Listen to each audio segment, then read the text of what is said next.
partiu de uma premissa errada. Porque quando eu falo que o orçamento público vai colapsar, e eu falei isso na minha primeira afirmação, eu estou falando que as despesas obrigatórias vão ultrapassar as discricionárias. Não existe nada de despesa obrigatória ou de despesa discricionária dentro do arcabouço fiscal. O arcabouço fiscal é sobre as despesas discricionárias e elas não existirão caso as obrigações constitucionais ultrapassem, como é a projeção da consultoria de orçamento da Câmara para 2027. Então não tem nada a ver com o arcabouço. Claro. A minha primeira afirmação é: o orçamento público vai colapsar.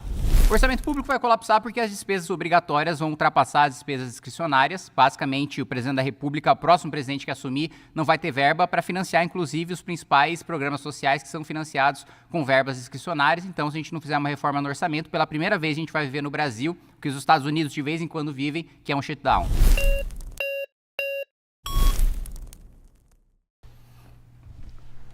E aí, tudo bem? Beleza? Sou Matheus Crepe, faço parte da Juventude Trabalhista, sou estudante de Economia. E vamos lá, a sua afirmação, né, tem um erro nela, porque ela parte do pressuposto e ela só existe porque a gente tem um arcabouço fiscal, que é um novo teto de gastos. Então, se não limitasse esses gastos, né, que a gente tem, né, no Brasil, como se a premissa fosse excesso de gastos que não tem, a gente não estaria fazendo essa discussão. E segundo ponto, o termo colapsar é muito relativo. Por quê? A gente nunca colapsaria porque a gente emite em própria moeda. Então, né, se você for pegar o professor Luiz Oreiro, né, no livro Macroeconomia do Desenvolvimento, ele vai falar que a gente tem um spread de 250 a 350 ali, né, de risco país. Ou seja, mesmo que, né, os gastos obrigatórios eles sejam maiores do que os discricionários, a gente ainda consegue emitir título. Só que a gente tem que mudar o modelo macroeconômico que o MBL vem defendendo. E a gente tem que diminuir os juros. Então, ele só existe por causa disso e não vai colapsar também porque o governo ele adotou uma medida que é parecida do MBL, que é corte de gastos. E a minha vez de falar quando? Não, só para finalizar, eu passo a bola para você. Então aí o governo já anunciou que vai fazer um corte de 70 bilhões, então ele vai usar para isso. Então, não vai colapsar. Vamos lá. O colapso do orçamento tem absolutamente nada a ver com o arcabouço fiscal, porque são obrigações constitucionais. O arcabouço fiscal é lei complementar. Então, assim, todos os seus argumentos já partem de uma premissa errada do arcabouço fiscal. A preocupação não é furar o arcabouço, porque o arcabouço, mesmo que a gente gaste todo o teto dele, ainda assim o orçamento continua colapsando. Se a gente revogar o arcabouço, as obrigações constitucionais continuam existindo, os gastos obrigatórios continuam existindo. Então, todo o desenvolvimento que você fez partiu de uma premissa errada, porque quando eu falo que o orçamento público vai colapsar, e eu falei isso na minha primeira afirmação, eu estou falando que as despesas obrigatórias vão ultrapassar as discricionárias. Não existe nada de despesa obrigatória ou de despesa discricionária dentro do arcabouço fiscal. O arcabouço fiscal é sobre as despesas discricionárias e elas não existirão caso as obrigações constitucionais ultrapassem, como é a projeção da consultoria de orçamento da Câmara para 2027. Então, não tem nada a ver com o arcabouço. Claro que tem a ver, porque o governo ele sempre vai fazer cortes para o gasto obrigatório, ele vai crescer, a gente concorda com isso. Só que se a gente tem a premissa do arcabouço de controle de gastos junto de um tripé macroeconômico, é lógico que ele vai fazer sentido. O gasto obrigatório, é lógico, o gasto obrigatório ele sempre vai subir, a gente sempre vai cortar do discricionário. A gente entende que vai sucumbir, só que se a gente tem um modelo de teto de gastos que vai limitar, né, um novo teto de gastos, a gente não vai conseguir suprir. Por quê? Igual o teto de gastos. O teto de gastos a gente teve redução de investimentos. E se a gente não muda, se a gente persegue o superávit primário, a gente não vai conseguir avançar. Por quê?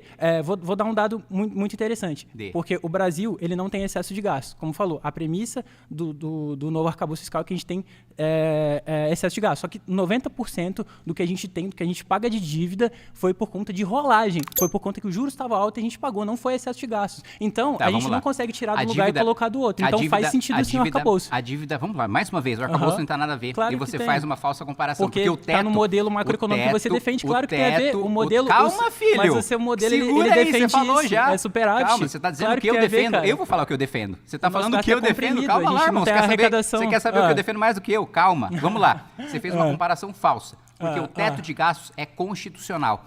O arcabouço fiscal é lei complementar. O arcabouço fiscal vai ser atropelado pelas obrigações constitucionais. Esse é o meu argumento central. Despesa obrigatória não tem nada a ver. Despesa obrigatória não tem nada a ver com a limitação de gastos do arcabouço, porque ela não vai mais fazer sentido, porque não vai mais existir despesa discricionária para você fazer controle. E outra coisa, você falou que a premissa do arcabouço é limitação de gastos. Não é.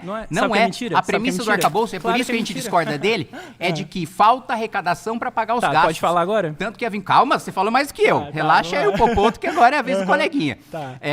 O que eu falei é o seguinte, não vai mais existir arcabouço fiscal, não vai mais importar arcabouço fiscal, a obrigação não decorre do arcabouço fiscal, porque ela decorre dos gastos obrigatórios da Constituição. Perfeito. Então eu te pergunto, Você é presidente da República em 2027, 1º de janeiro de 2027. Qual mudança na Constituição você faz para que as despesas obrigatórias não ultrapassem as discricionárias? Então, a primeira mudança que a gente tem que fazer é o seguinte, a gente tem que ver, né, os nossos gastos obrigatórios, que eles são muito altos. Só que eu não vejo problema em fazer uma reforma em si. Por quê? Os gastos, eles aumentam, eles são indexados justamente para a gente aumentar investimento. Educação está subfinanciada, saúde está subfinanciada, segurança pública está subfinanciada. Se a gente fazer uma desindexação, aí que o país vai colapsar. E segundo ponto, claro que o arcabouço tem a ver, ele está dentro do modelo macroeconômico que você defende. A gente tem problema de arrecadação, a gente tem problema de aumento de receita. Então, é lógico que está envolvido nesse quesito. E outro ponto, os 3 países que mais se desenvolvem no mundo, China, Vietnã e Índia, não usam esse modelo do arcabouço. Se o arcabouço tivesse no meu modelo, eu não teria votado contra. Tá, acho que você mas precisa acompanhar melhor as minhas você posições. defende teto de gás, que é Não tem pior absolutamente- ainda. Não tem absolutamente nada Mas a o ver. teto de gás Mateus. é pior ainda que isso. Negativo. Valeu. Obrigado. Valeu.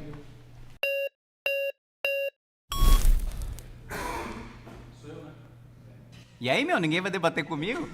Caralho, tô me sentindo solitário. Boa tarde. E aí, tudo bem? Boa tarde, meu nome é Fausto Oliveira, eu sou jornalista de economia, com especialização em indústria, assuntos de infraestrutura, etc.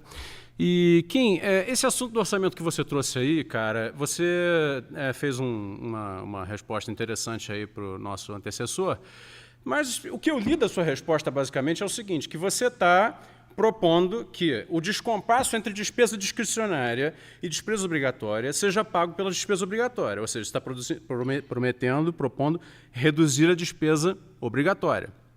Pelo que eu entendi, é isso. Em parte se reduzir, é isso, em mas parte só reduzir. um segundo, se é Rapidinho, isso... só para esclarecer, Claro, dá pra você falar. desenvolver seu argumento. Aham. Em parte é corte, em parte é simplesmente dar liberdade para o executivo.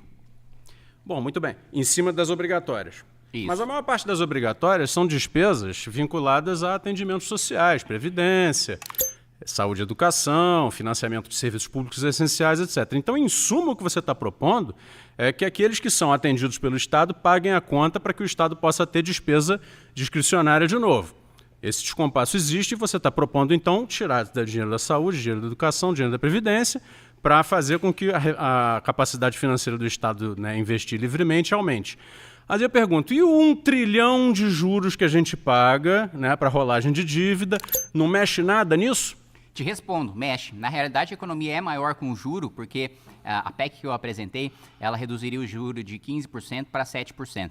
Então, a gente teria uma economia aí... Você está propondo reduzir juro na caneta? Não, não é na caneta. Como é então? pela economia. Como? Né? É a projeção da desvinculação, porque, vamos lá, a dívida... Você quer desvincular a dívida- despesa obrigatória para reduzir o juro brasileiro?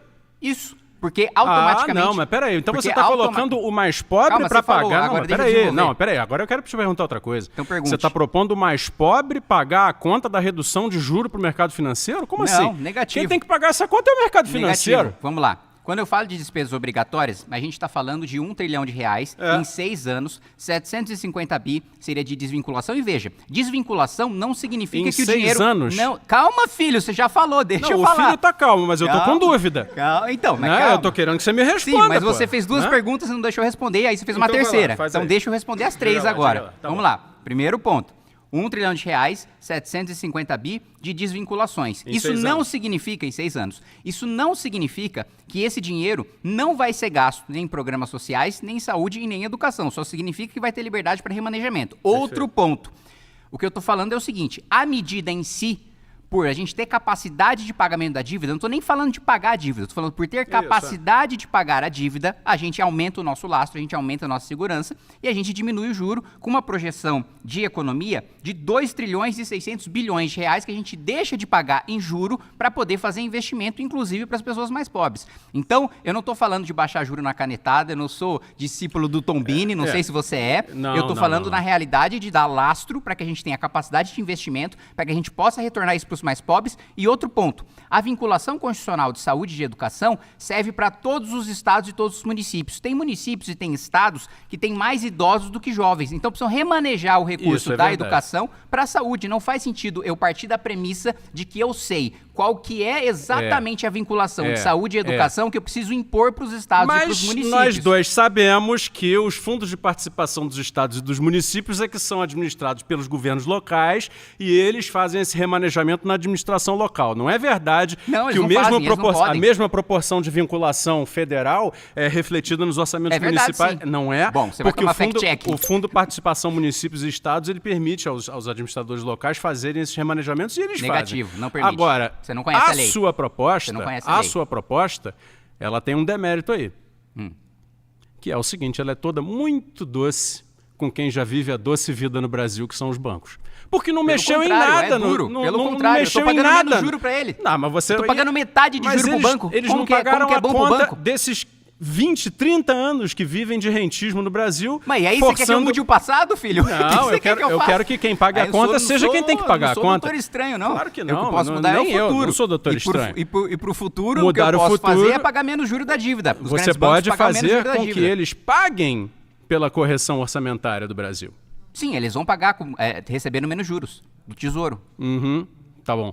E aí significa então que a próxima geração dos brasileiros que vão precisar desses atendimentos sociais vão ficar olhando o rentismo, né? Pelo contrário, eles vão ter 2 trilhões e 600 bilhões extra. Duvido. Pausa. Ah, mas aí...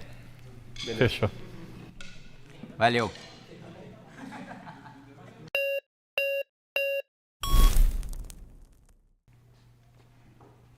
Ó, estilão do... Ó.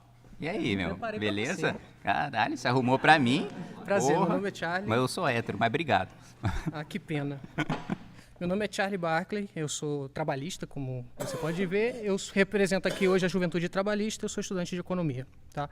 Primeiro ponto, não existe uma relação causal entre o corte de gasto que você apresenta na sua PEC, que é basicamente isso, né? Você quer desvincular os pisos da educação e da saúde, da complementação do Fundeb, você quer desindexar o salário mínimo, né, quer desindexar o salário mínimo tanto do BPC quanto da aposentadoria, que na prática o pobre ele vai receber menos, ele vai ser menos atendido, porque naturalmente você está limitando o crescimento desses benefícios apenas à inflação, né? Ou seja, não vai ter ganho real, ao contrário dos trabalhadores da iniciativa privada. Então, o primeiro ponto é a discordância que a gente tem entre a origem do salário mínimo. O salário mínimo ele não é só um indicador de mercado. O salário mínimo ele também é um indicador de demanda, justamente porque você precisa de uma condição mínima para as pessoas, não só porque isso é moralmente bonito, mas porque isso também é eficiente do ponto de vista prático de como uma economia opera.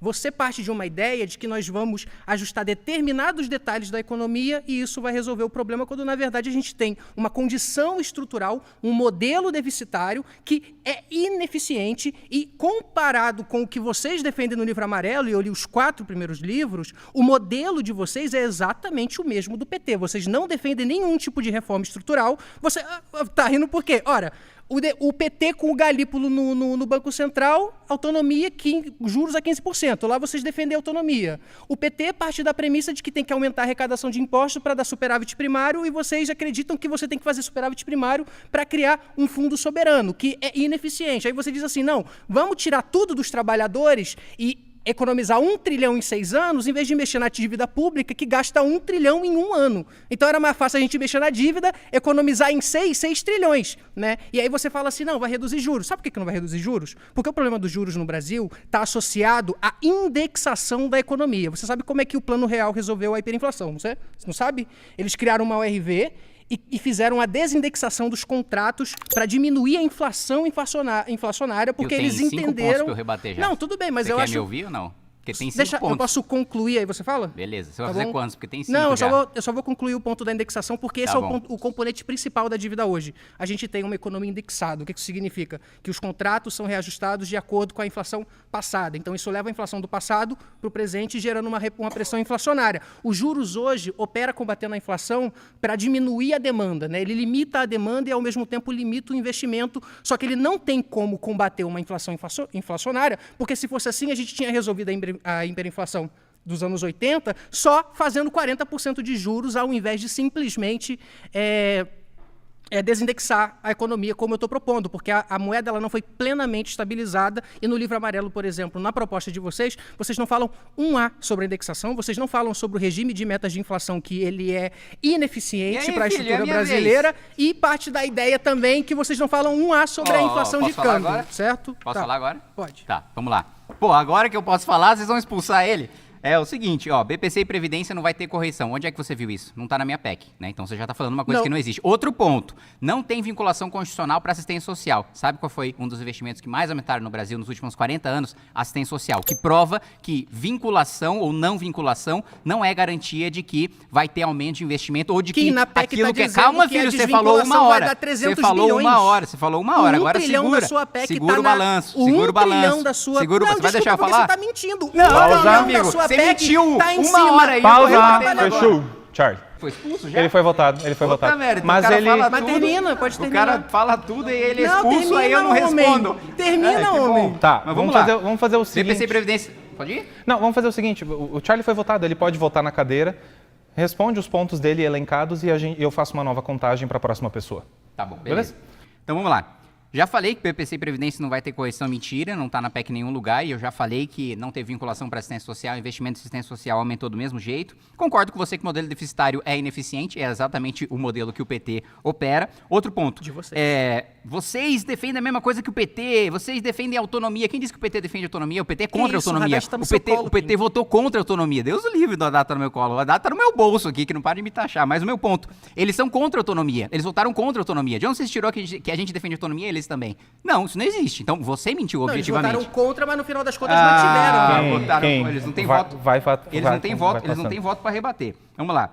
Outro ponto, não sei de onde você tirou 6 trilhões de dívida aí que vocês vão economizar, porque assim, eu não conheço nenhuma instituição que tenha dado esse dado, você nem falou em qual período de tempo esses 6 trilhões. Outro ponto, se juro resolvesse, 40% de juro resolveria a inflação, a gente não precisava de plano real. Não, você está ignorando uma coisa chamada dominância fiscal. Quando o aumento de juro do Banco Central, é o cenário que a gente está entrando, que é quando o aumento de juro por parte do Banco Central não resolve mais, porque o problema está na política fiscal. Então não importa qual seja a política monetária, enquanto não tiver ajuste na política fiscal, diz a economia ortodoxa, você não vai conseguir ter uma redução da inflação, porque o aumento de juros se tornou inefetivo.